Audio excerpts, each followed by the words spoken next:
नमस्कार बच्चों। कक्षा 10 की गणित के लिए एक वर्कबुक जारी की गई है बोर्ड द्वारा, जिसमें प्रत्येक प्रश्नावली के महत्वपूर्ण प्रश्न दे रखे हैं। शुरुआत करते हैं हम पूर्व प्रश्न पत्र से। पहला प्रश्न हमें दे रखा है 156.25 का वर्गमूल क्या होगा। तो पॉइंट के बाद में 2 अंक दे रखे हैं, तो वर्गमूल में पॉइंट के बाद में 1 अंक होगा। यहाँ पे हम 4 ऐसे देखें तो इसमें पहले के अंदर पॉइंट के बाद में 2 अंक दे रखे हैं, तो ये तो हमारा उत्तर होगा नहीं। अब आगे वाले 3 में से कौन सा इसका वर्गमूल होगा वो देखें। तो अगर हम पॉइंट को छोड़ दें, संख्या बनेगी 15,625। जिस संख्या के लास्ट में 25 होता है उसका वर्गमूल ज्ञात करने की एक ट्रिक होती है कि सबसे पहले 25 का वर्गमूल है, ये तो हो जाएगा 5। अब 156 है, तो 2 ऐसी लगातार संख्याएं लेंगे जिनका गुणा करने पर 156 आ जाए। तो हम देखते हैं कि 12 का वर्ग है वो 144 होता है, और 13 का वर्ग है वो 169 होता है। तो 156 है वो 12 और 13 के वर्गों के बीच में, और 12 और 13 का गुणा करते हैं 156 आता है। इनमें छोटी संख्या है वो 12 है, तो यहाँ पे दूसरा जो अंक होगा वो आएगा 12। पॉइंट के बाद में 2 अंक हैं, तो पॉइंट के बाद में 1 अंक रहेगा वर्गमूल में, तो 1 अंक 5 छोड़ के पॉइंट लगा देंगे, तो इसका वर्गमूल हो जाएगा 12.5, जो कि हमें दे रखा है ऑप्शन नंबर 6 के अंदर। प्रश्न नंबर 2, निम्नलिखित में अपरिमेय संख्या है। तो पाई है वो अपरिमेय संख्या होती है। 22/7 और 1/2, ये दोनों संख्याएं दो संख्याओं के भाग के रूप में लिखी गई हैं, इसलिए ये दोनों परिमेय संख्याएं। तीसरा प्रश्न, बहुपद हमें दे रखा है x³ minus 2x² plus x। इसमें शून्यकों की संख्या बतानी है। तो चर राशि की जो सबसे बड़ी घात होती है वही शून्यकों की संख्या होती है। यहाँ पे चर राशि x की सबसे बड़ी घात 3 दे रखी है, तो इसके 3 शून्यक होंगे। अगर सबसे बड़ी घात 4 होती है तो वहाँ पे 4 शून्यक होते हैं। अगर सबसे बड़ी घात 2 होती है तो वहाँ पे 2 शून्यक होते हैं। यहाँ पे सबसे बड़ी घात 3 है, तो 3 शून्यक हो जाएंगे, ऑप्शन नंबर ए। प्रश्न 4 में हमें दे रखा है दो समीकरण x प्लस वाई बराबर 4 और x माइनस वाई बराबर 2 है, तो x का मान होगा। हमें दो चरों की रेखिक समीकरण दे रखी है, प्रश्नावली नंबर 3 से ये प्रश्न है। इसको हल करके x का मान ज्ञात करना है। तो यहाँ पे हम देखें तो y के जो गुणांक हैं वो हमें 1 दे रखे हैं और चिन्ह विपरीत दे रखे हैं। तो इन दोनों समीकरणों को हम जोड़ दें। एक तो समीकरण है x प्लस वाई बराबर 4 और एक समीकरण है x माइनस वाई बराबर 2। दोनों को जोड़ेंगे तो प्लस का 1x और प्लस का 1x ये तो हो जाएंगे प्लस के 2x, प्लस का 1y और माइनस का 1y। विपरीत चिन्ह घटाव करेंगे तो ये बचेंगे 0y, और बराबर में 4 और 2 हो जाएंगे 6। x के गुणा में 2 है, दूसरी तरफ भाग में आ जाएगा, तो x बराबर हो जाएगा 6/2। 6 में 2 का भाग देंगे तो ये जाएगा 3 बार। तो x का मान हमसे पूछा गया और x का मान आ गया 3, ऑप्शन नंबर ब। प्रश्न नंबर 6 में पूछा है कि निम्नलिखित में से कौन सा कथन द्विघात समीकरण का है। चौथी प्रश्नावली से, द्विघात समीकरण का व्यापक रूप इनमें से हमें देखना है कौन सा होता है। तो ax² plus bx plus c बराबर 0, ये ए के अंदर भी दे रखा है और ब में भी हमें ax² plus bx plus c बराबर 0 दे रखा है। तो जो द्विघात समीकरण होगी उसके अंदर x² का जो गुणांक है ना वो कभी भी 0 नहीं होना चाहिए। उसके अलावा x का गुणांक 0 हो सकता है, अचर पद 0 हो सकता है। यहाँ पे जो ब ऑप्शन है वो सही हो जाएगा, जिसमें हमें दे रखा है कि ए बी सी जो x² का गुणांक, x का गुणांक और अचर पद दे रखा है वो वास्तविक संख्या है, यानी कि ये प्लस में भी हो सकती है, माइनस में भी हो सकती है, भाग के रूप में भी हो सकती है, भिन्न के रूप में भी हो सकती है, और ए का मान है वो कभी भी 0 नहीं होगा। प्रश्न नंबर 6, किसी समांतर श्रेणी में अंतिम से nवां पद ज्ञात करने का सूत्र। यहाँ पे अंतिम से nवां पद पूछा है, ना कि प्रथम से। अगर प्रथम से पूछते तब तो ए ऑप्शन हो जाता, a प्लस n माइनस 1 गुणा डी। अब यहाँ पे ब ऑप्शन है ना, ये भी गलत है, क्योंकि अंतिम से nवां पद ज्ञात करने का सूत्र होता है l माइनस n माइनस 1 गुणा डी, और ये सूत्र हमें इन चारों ऑप्शन में किसी में नहीं दे रखा है, तो ऑप्शन द से ही हो जाएगा कि इनमें से कोई भी जो सूत्र है वो अंतिम से nवां पद ज्ञात करने का नहीं है। आगे 7वां प्रश्न, दिए गए चित्र में डी ई समांतर है बीसी के। हमें एक त्रिभुज दे रखा है एबीसी और उसमें बीसी भुजा के समांतर भुजा दे रखी है डीई, और इसमें ए से डी तक की दूरी, डी से बी तक की दूरी और ए से ई तक की दूरी दे रखी है, और ई से सी तक की दूरी है वो हमें ज्ञात करनी है। तो इसमें समानुपातिकता प्रमेय काम में आ जाएगी। जब भी हमें त्रिभुज की एक भुजा के समांतर रेखा दे दे, समानुपातिकता प्रमेय काम में आएगी। और समानुपातिकता प्रमेय यहाँ पर क्या बनेगी, डी बिंदु है वो ए बी भुजा को दो भागों में बांट रहा है, एक तो ए से डी और दूसरा भाग हो गया डी से बी। इन दोनों का जो अनुपात है वो बराबर होगा। यहाँ पे हमने ए से शुरू किया था तो दूसरी भुजा पे भी ए से शुरू करेंगे, ए से ई तक की दूरी और भाग के अंदर ई से सी तक की दूरी। अब जो मान हमें दे रखा है वो मान लिख देंगे। ए से डी तक की जो दूरी है वो दे रखी है 1.8 बट्टे डी से बी तक की जो दूरी है वो हमें दे रखी है 3.6 और बराबर में ए से ई तक की दूरी है 2 और भाग में हमें दे रखा है ई सी। अगर बराबर से पहले वाली दोनों संख्याएं देखें तो पॉइंट के बाद में एक एक अंक दे रखे हैं। अगर ऊपर हम पॉइंट हटाएंगे तो नीचे 10 का गुणा करेंगे और अगर नीचे वाली संख्या से पॉइंट हटाएंगे तो ऊपर 10 का गुणा होगा और बराबर में है 2 बट्टा इसी। समान संख्याओं का ऊपर नीचे अगर भाग जा रहा है तो भाग दे देंगे।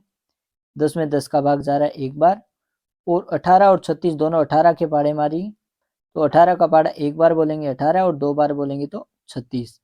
अब इसका वज्र गुणा कर देते हैं क्योंकि दोनों तरफ एक एक भिन्न संख्या दे रखी है।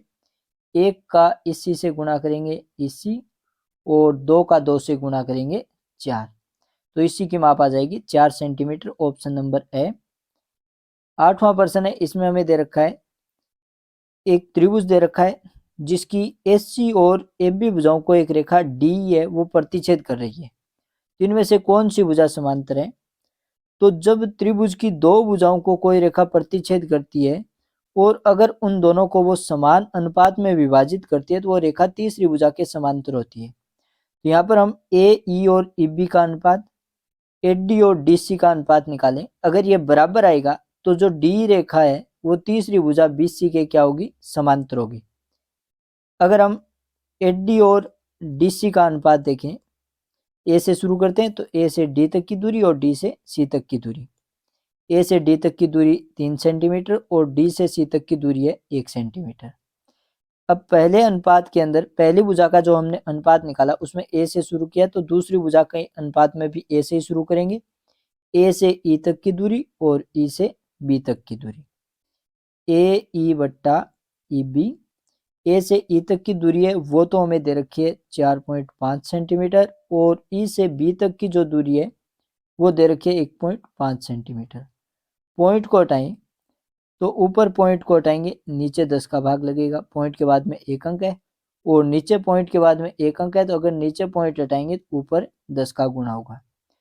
अब समान संख्याओं का भाग दें तो 10 में 10 का भाग एक बार, 45 में 15 का भाग है वो 3 बार चला जाएगा तो ऊपर 3 आएगा और नीचे 1।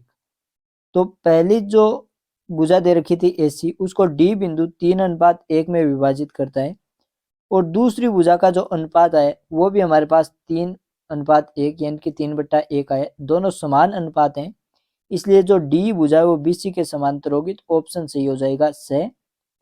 आगे 9वां प्रश्न, वृत्त पर स्थित किसी बिंदु से कितनी स्पर्श रेखाएं खींची जा सकती हैं। तो वृत्त पर स्थित किसी भी बिंदु से अनंत स्पर्श रेखाएं खींची जा सकती हैं क्योंकि वृत्त के ऊपर अनंत बिंदु होते हैं और प्रत्येक बिंदु से एक स्पर्श रेखा खींच सकते हैं। 10वां प्रश्न, ये जो दोनों प्रश्न है वो 10 नंबर प्रश्नावली से। 3 सेंटीमीटर त्रिज्या वाले वृत्त के केंद्र से 5 सेंटीमीटर दूर स्थित बिंदु से वृत्त पर खींची गई स्पर्श रेखा की लंबाई कितनी होगी। हमें एक वृत्त दे रखा है और उस वृत्त की जो त्रिज्या है वो हमें दे रखी है 3 सेंटीमीटर। तो केंद्र को परिधि से मिलाने वाली जो रेखा होती है वो वृत्त की त्रिज्या होती है। ये 3 सेंटीमीटर दे दी। वृत्त का केंद्र ओ और परिधि का जो बिंदु है उसको नाम दे देते हैं ए। अब वृत्त के केंद्र से 5 सेंटीमीटर दूर, वृत्त का केंद्र ओ है, इससे 5 सेंटीमीटर दूर हम एक बिंदु लेते हैं बी और इस बिंदु से वृत्त पर खींची गई स्पर्श रेखा, बिंदु बी से वृत्त पर एक स्पर्श रेखा खींचते हैं, इनकी एक ऐसी रेखा खींचते हैं जो इसको केवल एक बिंदु पर स्पर्श करे। तो इस स्पर्श रेखा की लंबाई कितनी होगी। ए से बी तक की जो दूरी है वो हमें ज्ञात करनी है। स्पर्श रेखा की लंबाई क्या होती है कि बाह्य बिंदु से और स्पर्श बिंदु के बीच की दूरी। स्पर्श रेखा और वृत्त की त्रिज्या के बीच में एक संबंध होता है कि इनके बीच में हमेशा 90 डिग्री का कोण होता है तो OAB एक समकोण त्रिभुज हो गया। इसमें जो 90 डिग्री का कोण दे रखा है इसके सामने की भुजा हो गई कर्ण। अब जो बाकी दो भुजाएं हैं उनमें से अगर एक भुजा को हम लंब मानेंगे तो फिर दूसरी भुजा होगी आधार। अब त्रिभुज की तीनों भुजाओं के बीच में एक संबंध होता है पाइथागोरस प्रमेय का, और पाइथागोरस प्रमेय क्या होती है, कर्ण स्क्वायर है वो बराबर होता है लंब स्क्वायर प्लस आधार स्क्वायर। जो मान दे रखा है वो मान लिख देंगे। कर्ण का मान तो यहाँ पे हमें दे रखा है 5 सेंटीमीटर, कर्ण की स्क्वायर है तो 5 की स्क्वायर। अब लंब का जो मान है, लंब भुजा ए से बी तक की दूरी है, ये तो हमें ज्ञात करनी है, इसकी जगह ए बी आ जाएगा, ए बी की स्क्वायर और प्लस में आधार भुजा ओ से ए तक की दूरी, और ये हमें दे रखी है 3 सेंटीमीटर तो 3 की स्क्वायर। अब इसको हल करते हैं तो 5 की स्क्वायर तो आ जाएगी 25, ए बी स्क्वायर और 3 की स्क्वायर, 3 को 3 से गुणा करेंगे 9, 9 प्लस का है, इसे बाईं तरफ लेके आएंगे तो ये माइनस का हो जाएगा, तो 25 के माइनस में 9 और बराबर में आएगा ए बी स्क्वायर। 25 प्लस का और 9 माइनस का विपरीत चिन्ह की संख्या घटाव हो जाएगा, 25 में से 9 घटाएंगे तो ये बचेगा 16 और बराबर में ए बी स्क्वायर। वर्ग आ रहा है दोनों तरफ वर्गमूल कर दें तो 16 का वर्गमूल तो हो जाएगा 4 और ए बी स्क्वायर का वर्गमूल हो जाएगा ए बी। तो ए से बी तक की दूरी वो आ जाएगी 4 इकाई या 4 सेंटीमीटर, ऑप्शन नंबर ब। आगे 11 नंबर प्रश्न, ये 7वें प्रश्नावली का दूरी और निर्देशांक ज्यामिति। मूल बिंदु से बिंदु एक्स वाई की दूरी कितनी होगी। तो इस प्रश्नावली के अंदर हमें दे रखा है मूल बिंदु से किसी भी बिंदु की अगर दूरी ज्ञात करते हैं, बिंदु एक्स वाई है तो इसकी दूरी का सूत्र होगा द वर्गमूल के अंदर x square plus y square. प्रश्न नंबर 12, ये भी 7वें प्रश्नावली का प्रश्न है। इसमें हमें दे रखा है बिंदु 2 3 से एक्स एक्स की दूरी ज्ञात कीजिए। निर्देशांक ज्यामिति में हम जानते हैं कि जो ऊर्ध्वाधर रेखा होती है उसके सापेक्ष जो अक्ष लेते हैं वो तो होता है वाई एक्स, और जो क्षैतिज रेखा होती है उसके सापेक्ष अगर हम एक्स लेते हैं तो वो होता है अपने एक्स एक्स। अब एक्स एक्स से दूरी, यानी कि एक्स एक्स से दूर जाएंगे, चाहे तो हम ऊपर की तरफ जाएं या हम नीचे की तरफ जाएं। तो एक्स एक्स से हम ऊपर या नीचे की तरफ जाएंगे तो ये जो दूरी होगी वो वाई अक्ष के अंदिश होगी, इनके एक्स एक्स से हम कितने दूर जा रहे हैं या कितने नजदीक आ रहे हैं वो देखने के लिए हम वाई एक्स पर जो संख्याएं लिखी जाती हैं वो देखते हैं। जैसे कि यहाँ पे हम वाई एक्स पे 2 लिखा है, तो अगर एक्स एक्स से 2 इकाई ऊपर की तरफ जाएंगे तो इसका पता हमें कैसे चलेगा, जब हम इसको देखेंगे किस पे, वाई एक्स पे। और वाई एक्स पे जो संख्याएं लिखी जाती है वो होती है वाई निर्देशांक। तो एक्स एक्स से दूरी है वो किसी भी बिंदु का वाई निर्देशांक होता है, और यहाँ पे इस बिंदु का जो वाई निर्देशांक है वो दे रखा है प्लस के 3, तो ऑप्शन सही हो जाएगा 6। और वैसे भी अगर हमें दूरी पूछे तो निर्देशांक चाहे प्लस में दे रखा हो या माइनस में, दूरी हमेशा प्लस में ही आएगी। तो एक्स एक्स से दूरी इसका वाई निर्देशांक, और ये एक प्रश्न है वो 100% हर बार परीक्षा में पूछा जाता है। 13 नंबर प्रश्न, ये भी 7वें प्रश्नावली का प्रश्न है। वह बिंदु ज्ञात कीजिए जो बिंदु 2 -5 और -2 से समदूरस्थ है। अब एक तो हम बिंदु मान के चलें कोई, जैसे कि हमने बिंदु मान लिया एक्स वाई है और ये इन दोनों बिंदुओं से समदूरस्थ है, तो इस बिंदु की इन दोनों से दूरी है वो क्या होगी, समान होगी। समदूरस्थ का मतलब ही क्या हो गया, सम का मतलब समान, दूर का मतलब दूरी, और स्थ का मतलब स्थित, समान दूरी पर है। तो हमें इन दो बिंदुओं में से, क्योंकि बाकी तो दो के अंदर हमें कोई ऑप्शन दे नहीं रखा है, कोई संख्या नहीं दे रखी है, ये दो बिंदु दे रखे हैं, इन दोनों की हम इन दोनों बिंदुओं से दूरी निकाल के देखते हैं कि कौन सा बिंदु है वो इन दोनों से समान दूरी पर है। तो पहले -7 जीरो को देखें, तो पहले -7 जीरो की 2 -5 से दूरी निकालते हैं। दो बिंदुओं के बीच की दूरी, क्योंकि ये हमारे पास अवैध के रूप में, तो इसमें सूत्र हमें लिखने की आवश्यकता नहीं होती है, सीधा सा देखते हैं। x में से x को घटाएंगे, तो यहाँ पे x निर्देशांक दे रखा है माइनस के साथ, और इसमें से हम घटाएंगे -2 और उसका वर्ग कर देंगे। फिर प्लस में y में से y घटा देंगे, 0 में से हम घटाएंगे -5 और इसका वर्ग कर देंगे, और फिर इस पूरे का वर्गमूल निकालेंगे तो ये इन दोनों बिंदुओं के बीच की दूरी आ जाएगी x2 - x1 की whole square plus y2 - y1 की होल स्क्वायर। दोनों संख्या माइनस के जोड़ देंगे तो माइनस के हो जाएंगे 7 और 2 9, इसके ऊपर घात दे रखी है 2 और यहाँ पे 0, 2 चिन्ह आ गए, दोनों माइनस के चिन्ह आ जाएगा प्लस, आगे संख्या दे रखी है 5 और इसके ऊपर घात 2 और इस पूरे का वर्गमूल करेंगे। तो संख्या चाहे माइनस में हो या प्लस में हो, वर्ग हमेशा प्लस में ही आएगा। तो -9 का वर्ग है, ये आ जाएगा प्लस के 81 और 0 में 5 जोड़ेंगे, ये आएंगे 5 और 5 का वर्ग हो जाएगा 25। अब इन दोनों को जोड़ें तो 81 और 25 ये हो जाएंगे 106 वर्गमूल के अंदर। अब बिंदु -70 है, इसकी हम दूसरे बिंदु से दूरी निकालते हैं। अगर ये दूरी भी √106 आएगी तब ये बिंदु है वो इन दोनों से समदूरस्थ होगा। अब इसकी दूरी निकालते हैं तो x में से x घटा देंगे, -7 में से घटाने के लिए माइनस चिन्ह और घटाएंगे -2, इसका वर्ग कर देंगे और 0 में से हम घटाएंगे 9, y में से y घटाते हैं तो दोनों का y निर्देशांक घटा देंगे और इसकी घात 2 और वर्गमूल का चिन्ह। -7, 2 चिन्ह आ गए, दोनों माइनस के चिन्ह आ जाएगा प्लस, संख्या 2 और इसके ऊपर घात 2 प्लस में 0 में से 9 घटाएंगे तो 9 में से 0 घटाते 9 और बड़ी संख्या माइनस के तो माइनस के 9 और घात 2, ऊपर वर्गमूल का चिन्ह, माइनस के 7 और प्लस के 2 विपरीत चिन्ह है तो घटाव हो जाएगा, 7 में से 2 घटाएंगे ये बचेंगे माइनस के 5 और इसके ऊपर घात 2 और प्लस में है माइनस के 9, इसके ऊपर घात 2। अब संख्या चाहे माइनस में हो या प्लस में हो, वर्ग हमेशा प्लस में ही होता है। तो 5 की स्क्वायर तो हो जाएगी 25 और 9 की स्क्वायर है वो हो जाएगी 81। अब 25 और 81 दोनों को जोड़ते हैं तो 80 और 20 हो जाएंगे 100, 100 और 6 हो जाएंगे 106, वर्गमूल में 106 आ रहा है, यानी कि जो पहला बिंदु है वो इन दोनों से समदूरस्थ है। अब क्योंकि हमारे पास एक ऑप्शन ये भी आ रहा है कि ए तथा बी सही है, इसका मतलब दूसरा भी हो सकता है। तो अब दूसरे बिंदु को चेक करते हैं, पहला बिंदु तो समदूरस्थ है, दूसरा बिंदु देखें तो इन दोनों में के बीच की दूरी ज्ञात करते हैं।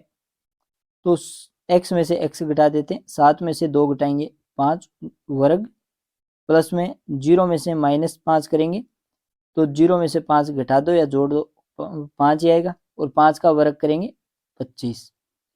अब 5 की स्क्वायर है वो 25 और प्लस में 25 तो 25 और 25 हो जाएंगे वर्गमूल के अंदर 50। अब बिंदु 70 की दूसरे बिंदु से दूरी निकालते हैं तो 7 के माइनस में -2 आएगा, x2 माइनस x1, ये x1 y1 हो गया और ये हो गया x2 y2। x2 minus x1 करें तो 7 माइनस और आगे हमें दे रखा है -2, इसका वर्ग प्लस में y2 माइनस y1, y निर्देशांक में से y निर्देशांक घटाएंगे 0 माइनस 9, इसके ऊपर घात दे रखी है 2। अब 7, दोनों चिन्ह माइनस के तो माइनस को माइनस से गुणा करेंगे, प्लस संख्या दे रखी है 2, इसके ऊपर वर्ग प्लस 0 माइनस 9, 9 में से 0 घटाएंगे 9, बड़ी संख्या माइनस के तो माइनस के 9 और घात आ जाएंगी 2, 7 और 2 हो जाएंगे 9, 9 का वर्ग प्लस -9 का वर्ग, 9 का वर्ग तो हो जाएगा 81 और -9 का वर्ग है ये भी आएगा प्लस का 81। संख्या चाहे माइनस में हो या प्लस में हो, वर्ग हमेशा प्लस में आता है। तो 81 प्लस 81 ये हो जाएंगे 162। तो पहले दो बिंदुओं के बीच की दूरी आई थी √50 और 70 की -29 से दूरी है वो है √162। तो दोनों दूरियां बराबर नहीं आ रही, इसका मतलब ये समदूरस्थ नहीं है, तो ऑप्शन सही हो जाएगा अपने ए। अब इसके बाद में हम देखें प्रश्न नंबर 14, ये है 8वें प्रश्नावली से, 2 tan स्क्वायर 30 डिग्री का मान होगा। 2 tan स्क्वायर 30 डिग्री है, इसको tan 30 डिग्री के होल स्क्वायर भी लिख सकते हैं। अब त्रिकोणमितीय सारणी से इसका मान लिखें तो 2 गुणा tan 30 डिग्री का मान है वो होता है 1/√3। अब इसके ऊपर हमें घात दे रखी है 2, दो संख्या भाग के रूप में इनके ऊपर वर्ग दे रखा है तो दोनों का वर्ग अलग अलग होगा। तो 2 गुणा 1 का वर्ग 1 आ जाएगा और वर्गमूल की संख्या उसका वर्ग करते ही वर्गमूल का चिन्ह हट जाता है, यहाँ पे बचेगा 3, यह जाएगा 2 गुणा 1/3। 2 को 1 से गुणा करें क्योंकि जब भी हम दो भिन्न संख्याओं का गुणा करते हैं तो अंश का गुणा अंश से और हर का गुणा हर से। तो 2 का गुणा 1 से करेंगे 2 और भाग में हमें दे रखा है 3, 2/3 और ये हमें दे रखा है ऑप्शन नंबर 6 के अंदर। 15 नंबर प्रश्न, एक मीनार की ऊंचाई उसकी परछाई के बराबर हो तो उन्नयन कौन होगा। ये प्रश्न है वो मॉडल पेपर जो जारी किया बोर्ड ने उसके अंदर भी है। और हमने देखा कि एक मीनार की ऊंचाई और उसकी छाया की लंबाई, मीनार की ऊंचाई अगर x है तो छाया की लंबाई है वो भी x होगी, क्योंकि दोनों हमें बराबर दे रखी है। और छाया के अंतिम बिंदु को हम मीनार के शीर्ष से मिला दें तो ये सूर्य द्वारा बनाया गया उन्नयन कोण होगा। और मीनार जमीन के साथ हमेशा 90 डिग्री का कोण बनाती है। 90 डिग्री के सामने की भुजा होती है कर्ण, और जो कोण दे रखा है उसके सामने की भुजा होती है लंब, और जो तीसरी भुजा बचती है वो होती है आधार। अब यहाँ पे हम देखें तो जो हमें संबंध दे रखा है वो लंब और आधार में दे रखा है, और लंब और आधार का संबंध है वो होता है tan के साथ। कोण को अगर थीटा माने तो यहाँ पे tan थीटा का संबंध बनेगा, tan थीटा बराबर होता है लंब बट्टे आधार। तो tan थीटा का मान निकालना है। लंब का मान है, लंब भुजा में दे रखे x इकाई बट्टे आधार भुजा है इसकी माप भी x इकाई होगी। x में x का भाग एक बार चला जाएगा। अब tan थीटा बराबर 1, तो थीटा की जगह हम कितने डिग्री कोण लें कि इसका मान 1 आ जाए। तो हम जानते हैं कि tan 45 डिग्री का मान 1 होता है, तो थीटा का मान आ जाएगा 45 डिग्री। प्रश्न नंबर 16, ये प्रश्न है जो 15 नंबर प्रश्न है ये तो है 9वीं प्रश्नावली का, और जो 16 नंबर प्रश्न है ये है प्रश्नावली नंबर 14 नए सिलेबस में, और पुराने सिलेबस में ये प्रश्नावली नंबर 15 प्रायिकता वाली। इसमें हमें दे रखा है अलीप वर्ष में विनीता का जन्मदिन सोमवार को होने की प्रायिकता होगी। अलीप वर्ष में सबसे पहले तो हम ये देखें कि अलीप वर्ष और लीप वर्ष दो प्रकार के होते हैं। एक तो होता है लीप वर्ष और एक होता है अलीप वर्ष। लीप वर्ष और अलीप वर्ष। लीप वर्ष वो वर्ष होता है जिसमें फरवरी है वो 29 दिन की होती है, यानी कि टोटल दिन है वो 366 होते हैं। और अलीप वर्ष है इसमें फरवरी है वो 28 दिन की होती है, या फिर ये कहें कि टोटल दिन है वो होते हैं 365 दिन। तो लीप वर्ष में 366 दिन होते हैं और अलीप वर्ष में 365 दिन होते हैं। यहाँ पे हमें अलीप वर्ष का पूछा है, तो अलीप वर्ष में अगर हम देखें तो टोटल 52 सप्ताह और 1 दिन होता है। टोटल जो समयावधि होती है वो 52 सप्ताह और 1 दिन होते हैं। और जो लीप वर्ष है ना इसके अंदर टोटल तो होते हैं 52 सप्ताह और इसके अलावा 2 दिन होते हैं। 52 सप्ताह और 2 दिन होते हैं, और अलीप वर्ष के अंदर 52 सप्ताह और 1 दिन होता है। अब विनीता का जन्मदिन सोमवार को होने की प्रायिकता ज्ञात करो। अब देखो 52 सप्ताह हैं और प्रत्येक सप्ताह में 7 दिन होते हैं, तो 52 सप्ताह में तो 52 सोमवार होंगे, 52 रविवार होंगे, 52 शुक्रवार होंगे, 52 शनिवार होंगे, यानी कि यहाँ पे तो सबकी प्रायिकता है वो समान रहेगी। सोमवार है वो भी 52 आ जाएंगे, मंगलवार भी 52 आ जाएंगे, बुधवार भी 52 आ जाएंगे। अब शेष बचा एक दिन। अब ये एक दिन है वो 7 में से कोई भी दिन हो सकता है, तो एक दिन के संभावित परिणाम है वो क्या हो सकते हैं। ये एक दिन है वो सोमवार हो सकता है, यानी कि अगर 52वां सप्ताह रविवार को समाप्त हो रहा है तो अगला जो एक दिन बचेगा वो सोमवार हो जाएगा। या फिर ये जो एक दिन बचा है ये मंगलवार हो सकता है, या फिर ये एक दिन बुधवार हो सकता है, या गुरुवार हो सकता है, या शुक्रवार हो सकता है, या हो सकता है कि ये शनिवार हो, या फिर ये रविवार हो सकता है। यानी कि 7 में से कोई भी एक वार होने की संभावना रहती है। तो यहाँ पे जो कुल परिणाम बनेंगे ना वो कुल परिणाम हमारे पास होंगे 7। अब हमें पूछा है सोमवार होने की प्रायिकता, तो इन 7 वारों में सोमवार कितनी बार है। सोमवार एक बार है, तो सोमवार के अनुकूल परिणाम है वो तो 1 है, और कुल परिणाम 7 हैं, तो प्रायिकता हो जाएगी 1/7। तो इसमें जो उत्तर है वो यहाँ पे ऑप्शन नंबर 1 होगा। 1/1 नहीं, ये होगा 1/7, तो ऐसे ही हो जाएगा 1/7 होगा। आगे 17 नंबर प्रश्न, थीटा कोण वाले त्रिज्य खंड के संगत चाप की लंबाई का सूत्र। ये प्रश्न है अपने 12 नंबर प्रश्नावली पुरानी किताबों में, और नई किताबों में अब ये है 11 नंबर प्रश्नावली वृत्तों का क्षेत्रफल चाप की लंबाई का सूत्र। अब चाप होता क्या है कि वृत्त का जो बाह्य भाग होता है वो वृत्त की परिधि होती है, और परिधि के एक छोटे से भाग को हम क्या कहते हैं, वृत्त का चाप कहते हैं। परिधि के एक टुकड़े को वृत्त का चाप कहा जाता है। तो परिधि की जो लंबाई होती है, परिधि ज्ञात करने का सूत्र होता है वो होता है 2πr। अब क्योंकि वृत्त का जो टोटल कोण होता है वो होता है 360 डिग्री। अगर परिधि ज्ञात करते हैं तो हम 360 डिग्री कोण के अंदिश घूमते हैं। अब इसमें से अगर चाप लेंगे तो हम पूरा कोण ना घूम के इसके कुछ भाग का जो कोण होगा उतने ही भाग को घूमेंगे। तो ये जो कोण है वो हम मान लेते हैं थीटा है। तो यहाँ पे हम 360 डिग्री में से केवल थीटा कोण को घूम रहे हैं या थीटा कोण ले रहे हैं, तो 2πr के गुणा में आ जाएगा थीटा बटे 360 डिग्री। परिधि ज्ञात करते हैं तो वहां पे 2πr गुणा 360 डिग्री बटे 360 डिग्री हो जाता है, क्योंकि 360 डिग्री में से पूरा 360 डिग्री कोण हम घूम लेते हैं। तो यहाँ पे तो 2πr बचता है, और अगर कुछ एक भाग लेते हैं तो वहां पे कोण आ जाएगा थीटा। तो 2πr थीटा बटे 360 ये होता है चाप की लंबाई का सूत्र। और ये सूत्र हम देखते हैं कि हमें दे रखा है ऑप्शन नंबर ए के अंदर 2πr थीटा बटे 360। अब आगे 18 नंबर प्रश्न, त्रिज्य खंड का क्षेत्रफल। अब त्रिज्य खंड हम देखें, वृत्त के द्वारा जो घेरा गया जो संपूर्ण भाग होता है ना, वो होता है वृत्त का क्षेत्रफल। और त्रिज्य खंड क्या होता है कि हम वृत्त की दो त्रिज्याएं ले लें और इन त्रिज्याओं के बीच का अगर भाग देखें तो ये होता है त्रिज्य खंड। दो त्रिज्याओं के बीच में बने भाग को त्रिज्य खंड कहते हैं। अब जब वृत्त का हम क्षेत्रफल निकालते हैं तो वृत्त के क्षेत्रफल में हम क्या करते हैं कि जो एक बिंदु के चारों तरफ 360 डिग्री का जो कोण होता है उसके अंदिश संपूर्ण भाग को हम ज्ञात करते हैं। तो वो तो हमारे पास होता है πr²। अब उसमें 360 डिग्री कोण होता है, उसमें से 360 डिग्री कोण हम पूरा लेते हैं। अब त्रिज्य खंड का क्षेत्रफल ज्ञात करेंगे तो उसमें संपूर्ण भाग ना लेके केवल कुछ एक भाग लिया होगा, जैसे कि 60 डिग्री कोण तक या 80 डिग्री कोण तक या 90 डिग्री कोण तक, तो इसको नाम दे देंगे हम कोण थीटा। तो 360 डिग्री का जो कोण है उसमें से थीटा कोण लिया जाता है। तो यहाँ पे त्रिज्य खंड के क्षेत्रफल का सूत्र बनता है πr² थीटा बटा 360 डिग्री।